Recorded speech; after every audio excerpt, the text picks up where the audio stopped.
ನಾರಾಯಣಂ ಸುರಗುರುಂ ಜಗದೇಕನಾಥಂ ಭಕ್ತಪ್ರಿಯಂ ಸಕಲಲೋಕನಮಸ್ಕೃತಂ ಚ ತ್ರೈಗುಣ್ಯವರ್ಜಿತಮಜಂ ವಿಭುಮಾದ್ಯಮೀಶಂ ವಂದೇ ಭವಗ್ನಮಮರಾಸುರಸಿದ್ಧವಂದ್ಯಂ ನಾರಾಯಣಂ ನಮಸ್ಕೃತ್ಯ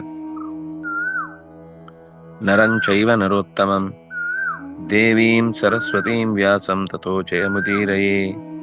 ಸ್ವಸ್ತ್ಯಸ್ತು ಸತಾಂ. ಹರಿ ಓಂ.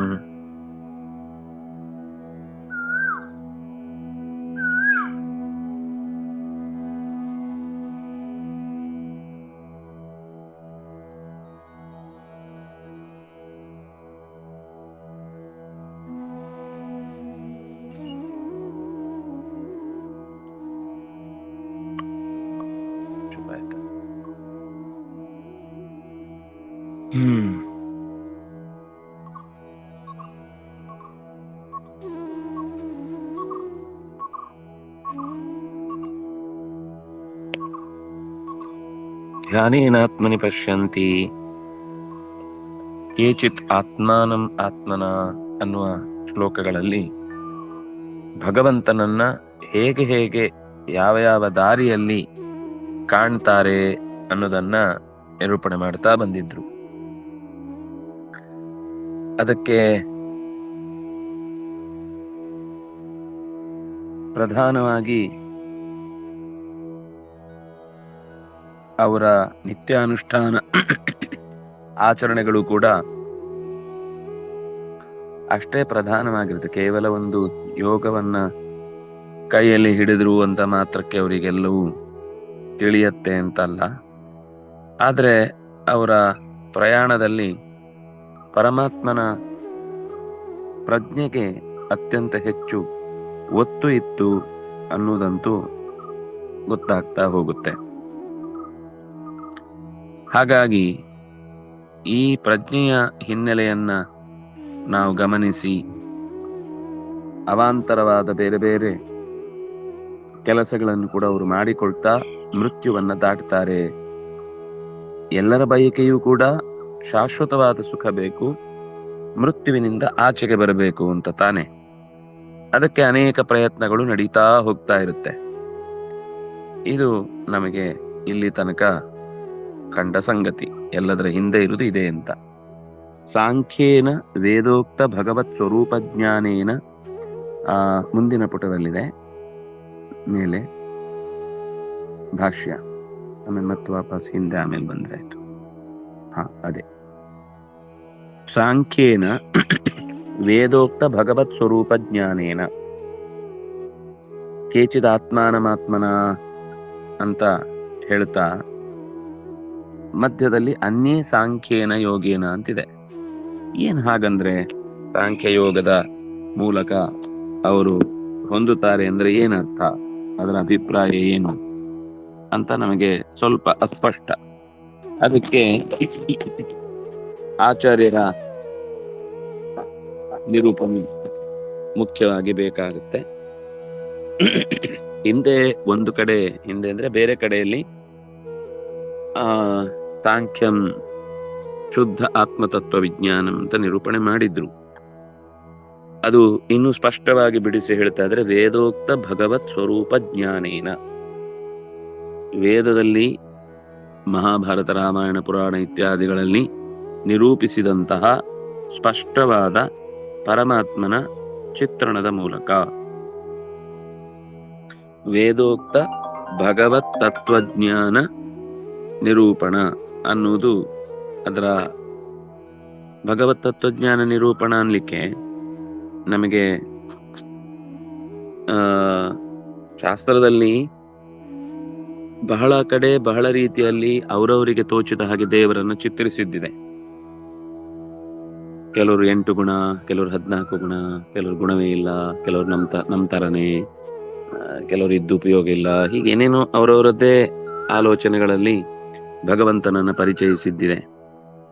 ಆದ್ರೆ ಆ ಎಲ್ಲ ಪರಿಚಯದ ಹಿನ್ನೆಲೆ ಅದು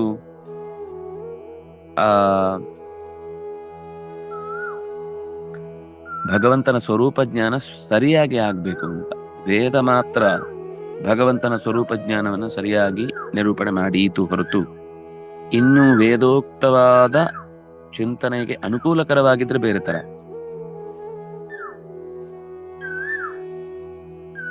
ಕರ್ಮಿಣಾಮಪಿ ಶ್ರುತ್ವಾ ಜ್ಞಾತ್ವಾ ಧ್ಯಾತ್ವಾ ದೃಷ್ಟಿ.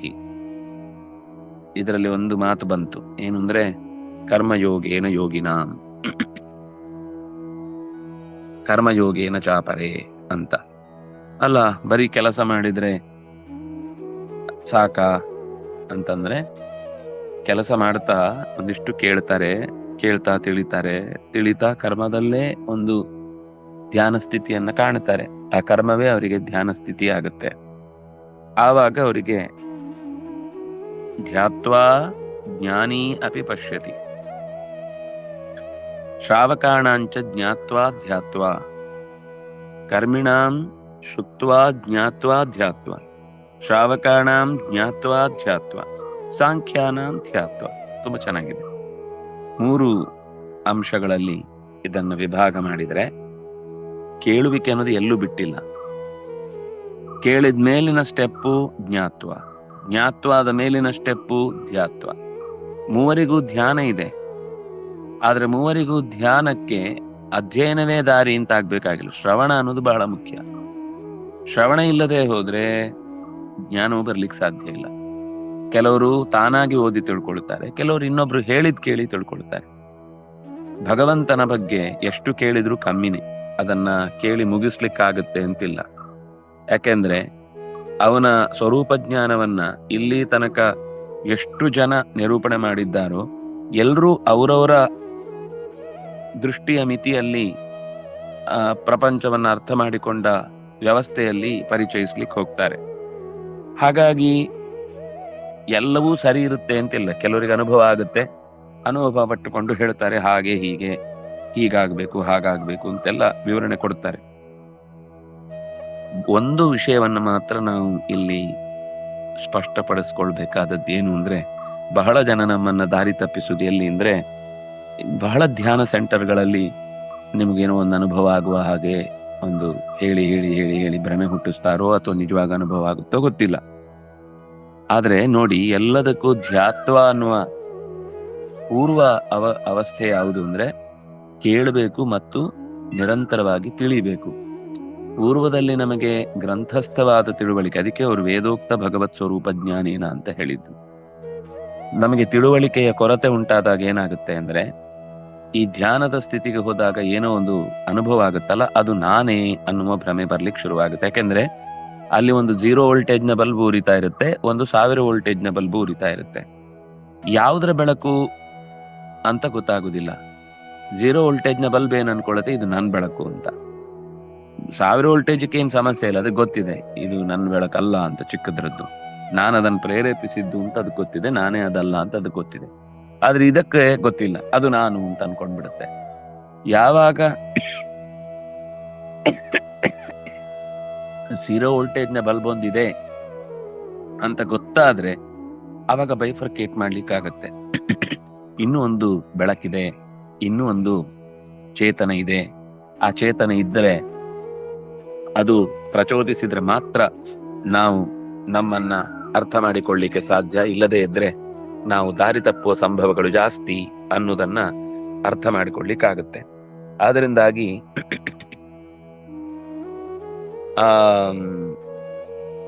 ಒಟ್ಟು ಧ್ಯಾನಕ್ಕೆ ಎಲ್ಲ ಕಡೆಗೂ ಒಂದು ಅಂಶವನ್ನ ಅವರು ಬೆರೆಸಿ ಸೇರಿಸಿ ಹೇಳುವಂಥದ್ದೇನು ಅಂದ್ರೆ, ಶ್ರವಣ ಮತ್ತು ಜ್ಞಾನ ಇದೆರಡು ಇಲ್ಲದೆ ಧ್ಯಾನ ಮಾಡಿದ್ರೆ ಏನೇನೋ ಆಗ್ಬಿಡುತ್ತೆ. ಏನೇನೋ ತಪ್ಪು ಕಲ್ಪನೆಗಳ ಮಧ್ಯದಲ್ಲಿ ಜಾರಿ ಹೋಗ್ತೇವೆ. ಕೃಷ್ಣನನ್ನ ನಮಗೆ ತಿಳ್ಕೊಳ್ಳಿಕ್ಕೆ ಮಹಾಭಾರತದ ಬಗ್ಗೆ ಅನೇಕ ಮಾತುಗಳು ಬಂದಿವೆ. ಅದರಲ್ಲಿ ಆಸ್ತಿಕ್ಯಾರೋಹ ಸೋಪಾನಂ, ಮಹಾಭಾರತ ಏನು ಅಂದ್ರೆ ನಮ್ಮಲ್ಲಿರುವ ನಾಸ್ತಿಕ್ಯವನ್ನ ಕಳಿಯತ್ತೆ ಮತ್ತು ಆಸ್ತಿಕ್ಯವನ್ನು ಹುಟ್ಟಿಸುತ್ತೆ. ದೈವೇಶು ದೇವೇಶು ಗುರುಷು, ದೈವದೇವ ಗುರುಗಳಲ್ಲಿ ನಮಗೆ ಸರಿಯಾದ ತಿಳಿವು ಬರಬೇಕಾ, ನಾನು ಯಾರು ಅನ್ನುವ ಪ್ರಜ್ಞೆ ನಮಗೆ ಸರಿಯಾಗಿ ಉಂಟಾಗಬೇಕಾ, ಮಹತ್ವದ ಬಗ್ಗೆ ನಮಗೆ ಅರ್ಥ ಆಗಬೇಕಾ, ಹಾಗಾದ್ರೆ ಮಹಾಭಾರತ ಓದಿ ಅಂತ ಹೇಳುತ್ತೆ ಪುರಾಣ. ಯಾಕೆ ಅಂದ್ರೆ ಮಹಾಭಾರತ ಅನ್ನೋದು ಒಂದು ರೀತಿಯಲ್ಲಿ ಸಮಗ್ರವಾದ ಬದುಕನ್ನ ನಮಗೆ ಚಿತ್ರಿಸುವಂಥದ್ದು, ಜೊತೆಗೇನೆ ಭಗವಂತನನ್ನ ಪರಿಚಯಿಸುವಂಥದ್ದು. ಜೀವನದ ಘಟನೆಗಳ ಜೊತೆಗೆ ಭಗವಂತನನ್ನ ಪರಿಚಯಿಸಿದಾಗ ನಮಗೆ ದೃಢವಾಗುತ್ತೆ. ಜೀವನ ಒಂಥರ ಇರುತ್ತೆ, ಇದ್ದಕ್ಕಿದ್ದಂತೆ ಮಾಯೆ ಅದು ಇದು ಅಂತ ನಮ್ಮ ಜೀವನಕ್ಕೆ ಸಂಬಂಧವೇ ಇಲ್ಲದ ರೀತಿಯಲ್ಲಿ ಅನೇಕ ವಿಶೇಷಗಳನ್ನ ನಾವು ಹೇಳುವ ಭರದಲ್ಲಿ ತಲೆ ಮೇಲೆ ಹಾದು ಹೋದ್ರೆ ಸಂಗತಿಗಳು, ಆವಾಗ ಅದು ದಡ್ಡತನ ಅಂತ ಅನ್ಸುತ್ತೆ. ಜ್ಞಾನ ಇಲ್ಲದೆ ಹೋಗುವಾಗ ಧ್ಯಾನದ ಅವಸ್ಥೆಯೂ ಕೂಡ ನಮ್ಮನ್ನ ಕೊಂದು ಬಿಡುವ ಸಾಧ್ಯತೆ ಜಾಸ್ತಿ. ಕರ್ಮ ಕೃಚ್ಚಾಪಿ ತಚ್ಛ್ರುತ್ವಾ ಜ್ಞಾತ್ವಾ ಧ್ಯಾತ್ವಾನುಪಶ್ಯತಿ, ಶ್ರಾವಕೋಪಿ ತಥಾ ಜ್ಞಾತ್ವಾ ಧ್ಯಾತ್ವಾ ಜ್ಞಾನ್ಯಪಿ ಪಶ್ಯತಿ, ತತ್ ಅನ್ಯಥಾ ತಸ್ಯ ದೃಷ್ಟಿರ್ಹಿ ಕಥಂಚಿನ್ನೋಪಜಾಯತೆ. ಅನ್ಯೇ ಇತ್ಯಶಕ್ತಾನಾಂ ಅಪಿ ಉಪಾಯ ದರ್ಶನಾರ್ಥಂ. ಅನ್ಯೇ ಅಂತ ಅಲ್ಲಿ ಕೊನೆಗೆ ಒಂದು ಬಂತು, ಅನ್ಯೇತ್ಯೇವ ಮಜಾನಂತಹ ಶ್ರುತ್ವಾನ್ಯೇಭ್ಯ ಉಪಾಸತೆ ತೇಪಿ ಚಾತಿ ತರಂತ್ಯೇವ ಮೃತ್ಯುಂ ಶ್ರುತಿ ಪರಾಯಣಃ. ಅನ್ಯೇತು ಏವಂ ಅಜಾನಂತಹ ಶ್ರುತ್ವಾ, ಇದು ಕೊನೆಯ ದಾರಿ ಹೇಳಿದ್ದು. ಬೇರೆಯವರಿಂದ ಕೇಳಿ ಅನ್ನೋದು ಅಶಕ್ತಾನ, ಬರೀ ಕೇಳ್ತೇನೆ ಕೇಳ್ತೇನೆ ಕೇಳ್ತೇನೆ ಅಂತ ಅನ್ನೋದು ತೀರಾ ಅಶಕ್ತರಿಗೆ ಹೇಳಿದ ಮಾತು. ನಾವು ಸ್ವಲ್ಪವಾದ್ರೂ ಕೂಡ ನಿತ್ಯದಲ್ಲಿ ಸ್ವಾಧ್ಯಾಯ ಅನ್ನೋದನ್ನು ಇಟ್ಟುಕೊಳ್ಬೇಕು ಅನ್ನೋದು ಅದರ ತಾತ್ಪರ್ಯ. ಇಲ್ಲ ನಮ್ಗೆ ನಿಜವಾಗಿಯೂ ಔದಾಸೀನ್ಯದಿಂದ ಮಾಡ್ತೇವೆ ಅಂದ್ರೆ ಆ ಔದಾಸೀನ್ಯ ಬಿಡುವ ತನಕವೂ ನಮಗೆ ಬಿಡುಗಡೆ ಇಲ್ಲ. ಅಂದ್ರೆ ಪ್ರಯತ್ನ ಪಟ್ಟರೂ ಕೂಡ ನಮಗೆ ಹೊಳಿಲಿಲ್ಲ ಅಂದಾಗ ಆ ಕೇಳುವಿಕೆಯೇ ನಮಗೆ ಜ್ಞಾನವನ್ನ ಮತ್ತು ಅದರಿಂದ ಉಂಟಾಗಬೇಕಾದ ಸಾಧನೆಯ ಮಾರ್ಗವನ್ನ ತಂದುಕೊಡುತ್ತೆ. ಅದರಿಂದಾಗಿ ಭಗವಂತನ ಪ್ರಜ್ಞೆ ಉಂಟಾಗುವುದಕ್ಕೆ ಕರ್ಮಕೃಚ್ಚಾಪಿ, ಕರ್ಮವನ್ನ ನಿರಂತರವಾಗಿ ಹೆಚ್ಚು ಆಶ್ರಯಿಸುವಂತಹ ವ್ಯಕ್ತಿಯೂ ಕೂಡ ತಚ್ಛ್ರುತ್ವ, ಭಗವಂತನ ಬಗ್ಗೆ ತಿಳಿದು, ಜ್ಞಾತ್ವ ಅರ್ಥ ಮಾಡಿಕೊಂಡು, ಕೇಳಿ ಅರ್ಥ ಮಾಡಿಕೊಂಡು, ಧ್ಯಾತ್ವ ಅದನ್ನ ಮತ್ತೆ ಒಳಗಿನಿಂದ ಧೇನಿಸಿ ಭಗವಂತನನ್ನು ಅನುಪಶ್ಯತಿ ನೋಡ್ತಾನೆ. ಶ್ರಾವಕೋಪಿ ತಥಾ ಜ್ಞಾತ್ವ, ಕೇಳುಗ ತಿಳಿತಾನೆ, ತಿಳಿದು ಧ್ಯಾನ ಮಾಡ್ತಾನೆ. ಅದರಿಂದಾಗಿ ಜ್ಞಾನಿಯೂ ಕೂಡ ಧ್ಯಾತ್ವಾ ಪಶ್ಯತಿ, ಧ್ಯಾತ್ವಾ ಜ್ಞಾನ್ಯಪಿ ಪಶ್ಯತಿ. ಅಪಿ ಶಬ್ದದಿಂದ ಜ್ಞಾನಿಯ ಒಂದೇ ಒಂದು ವಿಶೇಷತೆ ಏನು ಅಂದ್ರೆ ಧ್ಯಾತ್ವ. ಅನ್ಯಥಾ ತಸ್ಯ ದೃಷ್ಟಿರ್ಹಿ ಕಥಂಚಿನ್ನೋಪಜಾಯತೆ.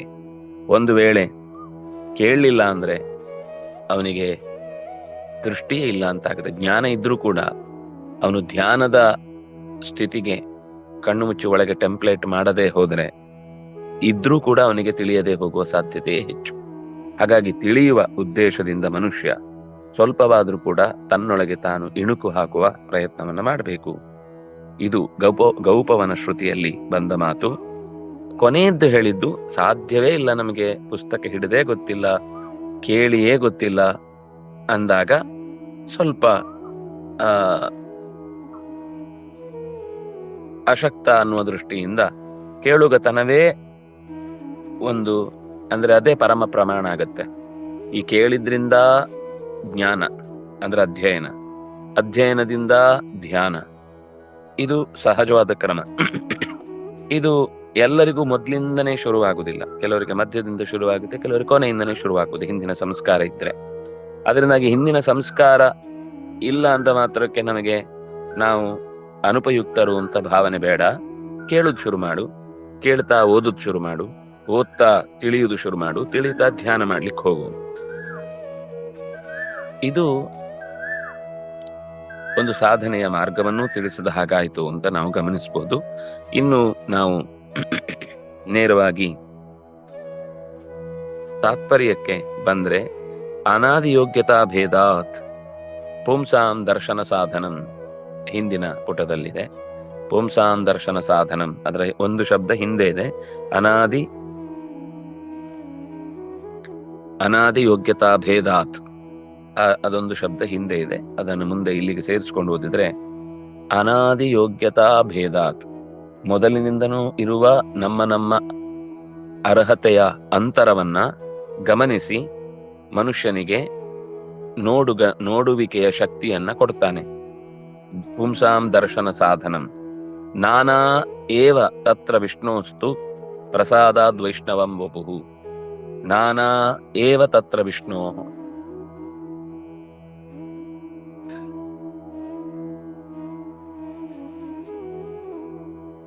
ಭಗವಂತನ ಪ್ರಸಾದದಿಂದಲೇನೆ ಶರೀರ ಬೇರೆ ಬೇರೆ ಬೇರೆ ಬೇರೆ ಸಿಗುತ್ತೆ. ಅದರ ವೈಷ್ಣವ ಶರೀರ, ವೈಷ್ಣವ ಅಂದ್ರೆ ಮತ್ತೆ ನೀವು ಕೇವಲ ಆ ಮನೆತನ ಅಂತ ಏನಲ್ಲ. ವೈಷ್ಣವ ಅಂದ್ರೆ ವಿಷ್ಣು ಪ್ರಜ್ಞೆಯಿಂದ ಜಾಗೃತವಾಗುವ ಅವಕಾಶ ಇರುವ ಜಾಗ ಅಥವಾ ಅವಕಾಶ ಇರುವ ಪ್ರಜ್ಞೆಯಿಂದ ಕೂಡುವಂಥದ್ದು. ಸ್ವಯಂ ವಿಜ್ಞಾಯತೆ ಕಿಂಚಿತ್ ಶ್ರಯತೆ ಕಿಂಚಿದನ್ಯತಃ ಶ್ರೂಯತೆ ಕಿಂಚಿದನ್ಯತಃ ತಥಾ ಜ್ಞಾತ್ವಾ ಹರಿಂ ಧ್ಯಾತ್ವಾ ಸ್ವಾಂತಃ ಪಶ್ಯಂತಿ ಕೇಚನ. ಭಗವಂತನ ಪ್ರಜ್ಞೆಯ ಜಾಗೃತಿ ಆಗುವುದಕ್ಕೂ ಅವನೇ ನಮಗೆ ಸಹಕಾರ ನೀಡಬೇಕು, ಅವನೇ ನಮಗೆ ಪ್ರಚೋದಿಸಬೇಕು. ಅವನ ಪ್ರಚೋದನೆಯಿಂದ ವಿಷ್ಣೋಸ್ತು ಪ್ರಸಾದಾತ್ ಶರೀರದ ಯೋಗ್ಯತೆಗಳು ಅನಾದಿ ಯೋಗ್ಯತಾ ಭೇದಾತ್ ಧರ್ಮ ದರ್ಶನ ಸಾಧನಂ ನಾನಾ. ಎಲ್ರೂ ಒಂದೇ ತರ ಭಗವಂತನನ್ನು ನೋಡ್ಲಿಕ್ಕೆ ಆಗುದಿಲ್ಲ. ಏನ್ರಿ ನಾವೆಲ್ಲರೂ ಮನುಷ್ಯರಲ್ವಾ, ನಮ್ಗೆಲ್ರಿಗೂ ಒಂದೊಂದೇ ತರದಲ್ಲಿ ತೋರಿಸ್ಬೇಕಲ್ಲ, ಅವನಿಗೆ ಯಾಕೆ ಜಾಸ್ತಿ ದರ್ಶನ, ನನ್ಗೆ ಯಾಕೆ ದರ್ಶನ ಕಮ್ಮಿ ಅಂತ ವಾದ ಮಾಡಿದ್ರೆ ಏನು ಉಪಯೋಗ ಇಲ್ಲ. ವಾದದಿಂದ ಕೇವಲ ನಮ್ಮ ಬಾಯಿ ಮಾತು ತೀರತ್ತೆ ಹೊರತು ವಸ್ತುಸ್ಥಿತಿ ಬದಲಾಗಲ್ಲ. ಯೋಗ್ಯತಾ ಅನ್ನೋದು ಅದು ಬೈ ಬರ್ತ್ ಇರುವಂಥದ್ದು, ಅದು ಯಾರು ತರುವುದಲ್ಲ. ನಮಗೆ ನಮ್ಮ ಮಿತಿ ಅರ್ಥ ಆಗದೆ ಹೋದ್ರೆ ದುಃಖವೇ ಜಾಸ್ತಿ. ಎಷ್ಟು ನಾವು ಈ ನಮ್ಮ ಅರ್ಹತೆಯ ಬಗ್ಗೆ ನಾವು ಕಿತ್ತಾಡ್ತೇವೋ ಅಷ್ಟು ಸರ್ತಿ ನಾವು ದುಃಖಕ್ಕೆ ಒಳಗಾಗ್ತಾನೇ ಹೋಗ್ತಾ ಇರ್ತೇವೆ. ನಮ್ಮ ಜ್ಞಾನ, ನಮ್ಮ ಮಿತಿ ನಮಗೆ ಯಾವಾಗ ಅರಿವಾಗುತ್ತೋ ಆವಾಗ ಸುಖ ನಮ್ಮ ಬದುಕಿನ ಅತ್ಯಂತ ಸಹಜವಾದ ಸಂಗತಿ ಆಗುತ್ತೆ. ಇಲ್ಲ ಅಂದ್ರೆ ಪ್ರತಿ ಸರ್ತಿಯೂ ವ್ಯಥೆ ವ್ಯಥೆ ವ್ಯಥೆ.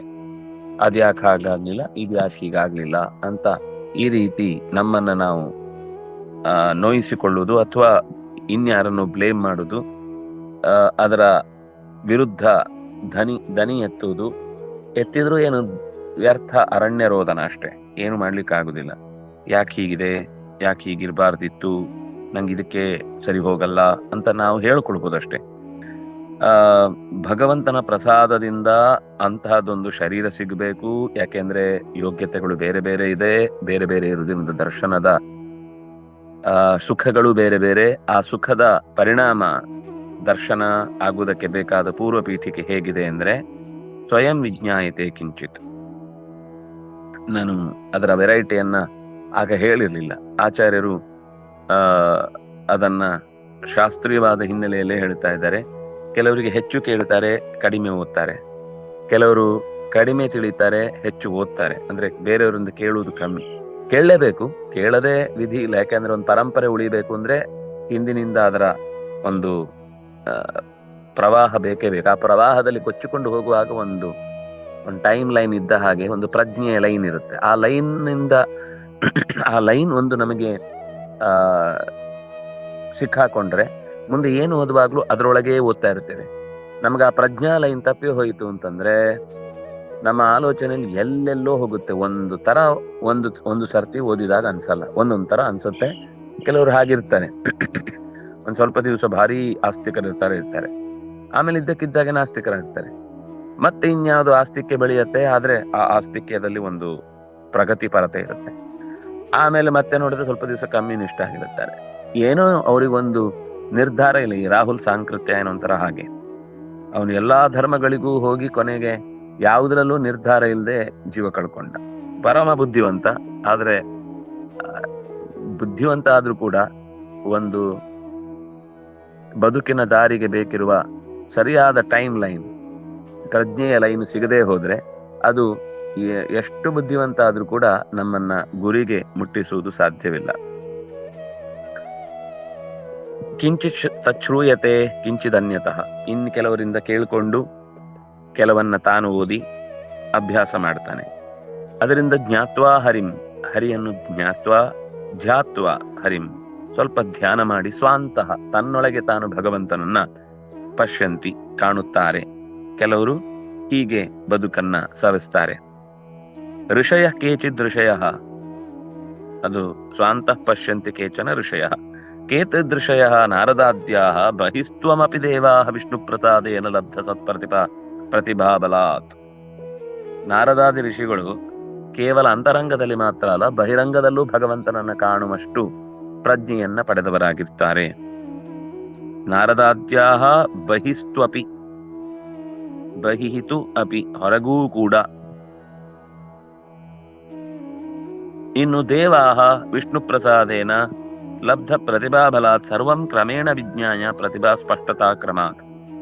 ದೇವತೆಗಳು ಕೂಡ ವಿಷ್ಣು ಪ್ರಸಾದದಿಂದ, ಸ್ವತಃ ಪ್ರತಿಭೆಯೂ ಇರುವುದರಿಂದ, ಪ್ರತಿಭಾ ಬಲಾತ್ ಭಗವಂತ ಕೊಟ್ಟ ಅಂದ್ರೆ ಭಗವಂತನಿಂದ ಲಭ್ಯವಾದ ಪ್ರತಿಭೆಯ ಬಲದಿಂದ ಕ್ರಮವಾಗಿ ಹೆಚ್ಚು ಹೆಚ್ಚು ತಿಳ್ಕೊಂಡು ಹೋಗ್ತಾರೆ.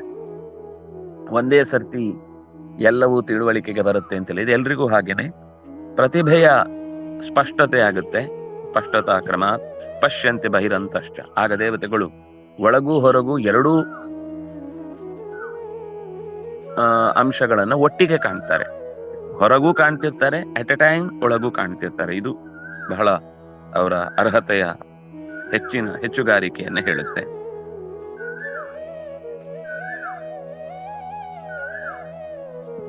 ವಿಷ್ಣುಂ ಧ್ಯಾನಂ ಋತೇಪಿತು. ಧ್ಯಾನ ಇಲ್ಲದೆ ಇದ್ರು ಅವ್ರಿಗೆ ದೇವ್ರು ಕಾಣ್ತಾರೆ.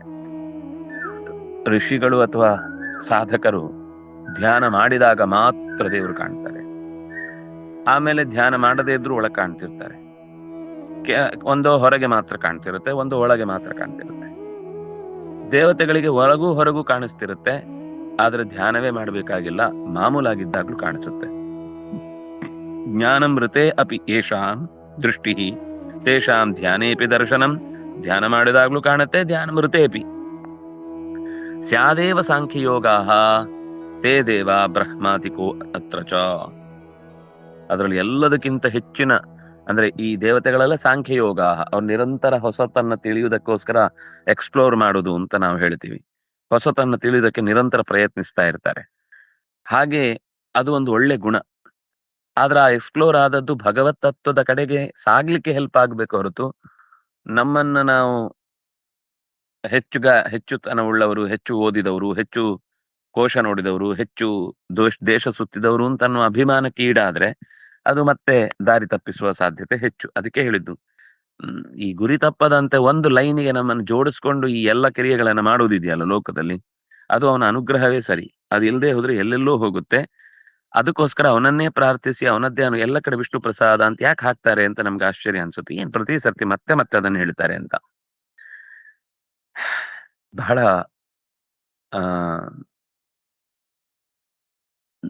ದಾರಿ ತಪ್ಪುವ ಸಂದರ್ಭಗಳು ಹೆಚ್ಚು. ಬದುಕಿಗೆ ಅರ್ಥವನ್ನ ಕಲ್ಪಿಸುವುದಕ್ಕೋಸ್ಕರ ನಾವು ಪ್ರಯತ್ನ ಪಟ್ಟಷ್ಟು ತಪ್ಪಿಸ್ಲಿಕ್ಕೆ 100 ಜನ 1000 ಜನ ಕಾಯ್ತಿರ್ತಾರೆ. ಆದ್ರಿಂದಾಗಿ ದೇವತೆಗಳಲ್ಲೂ ಕೂಡ ಸಾಂಖ್ಯಯೋಗ, ಅದರಲ್ಲೂ ಬ್ರಹ್ಮ ಅಧಿಕ ಅತ್ರ. ಎಲ್ಲರಿಗಿಂತ ಹೆಚ್ಚು ಭಗವಂತನನ್ನ ನಿರಂತರ ಹೊರಗೆ ಒಳಗೆ ಧ್ಯಾನದಲ್ಲಿ, ಧ್ಯಾನ ಇಲ್ಲದೆ ಇರುವ ಸ್ಥಿತಿಯಲ್ಲಿ ಎಲ್ಲದರಲ್ಲೂ ಕಾಣುವಂತಹ ತಾಕತ್ತಿರುವಂತಹ ಏಕೈಕ ವ್ಯಕ್ತಿ ಬ್ರಹ್ಮ ಮತ್ತು ವಾಯು. ಏಕೈಕ ಅಂತ ಯಾಕೆ ಹೇಳಿದೆ ಅಂದ್ರೆ, ಅವರಿಬ್ರು ಒಂದೇ ಅಂಶ ಅನ್ನೋ ದೃಷ್ಟಿ, ಅಂದ್ರೆ ಒಂದೇ ಕ್ಲಾಸ್ನವರು ಅನ್ನೋ ದೃಷ್ಟಿಯಿಂದ. ಇಷ್ಟು ಈ ಪದ್ಯಗಳಿಂದ. ಇನ್ನು ಇದರ ಮೇಲೆ ಯೋಗ್ಯತೆಯ ವ್ಯತ್ಯಾಸದಿಂದ ದರ್ಶನದ ವ್ಯತ್ಯಾಸ ಏನು ಹೇಳಿದ್ರು, ಅದು ಹೇಗೆ ಅನ್ನೋದನ್ನ ಮತ್ತು ಅನೇಕ ವ್ಯಕ್ತಿಗಳ ದರ್ಶನದ ಮಾತುಗಳನ್ನ ಮುಂದೆ ಆಚಾರ್ಯರು ತಾತ್ಪರ್ಯದಲ್ಲಿ ನಿರೂಪಿಸಿದ್ದಾರೆ. ನಾಳೆ ಮತ್ತೆ ಅದರ ಚಿಂತನೆಯನ್ನು ಅನುಸಂಧಾನ ಮಾಡೋಣ. ಶ್ರೀಹರಿ ಪ್ರಿಯತಾಂ ಶ್ರೀ ಕೃಷ್ಣ ಅರ್ಪಣ ಗೋವಿಂದ.